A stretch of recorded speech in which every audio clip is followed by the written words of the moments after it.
Une femme ouvre son sac à main. Et là, surprise, un enfant de 2 ans et demi est caché à l'intérieur.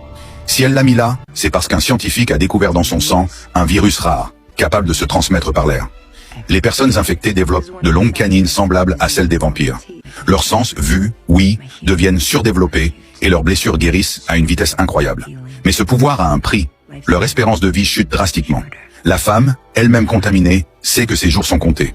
Elle décide alors de tout faire pour retrouver un antidote capable de stopper la propagation du virus. Ce jour-là, elle se fait passer pour un agent de sécurité d'un laboratoire ultra secret, bien décidée à s'introduire à l'intérieur pour récupérer le précieux antidote. Mais à l'ouverture des portes, elle découvre un monde qu'elle n'avait jamais imaginé. Avant d'entrer, elle doit subir une analyse génétique. Assise calmement, elle tend ses mains, et ses pouces sont immédiatement verrouillés. Des bras mécaniques en titane surgissent de chaque côté du fauteuil, immobilisent son visage et scannent sa rétine. Puis, 2 aiguilles sortent et viennent prélever du sang directement dans son artère. Contre toute attente, elle passe les tests avec succès. Elle est ensuite conduite dans une autre pièce, et ce qu'elle transporte dans son sac n'est autre que la clé pour créer l'antidote tant recherché.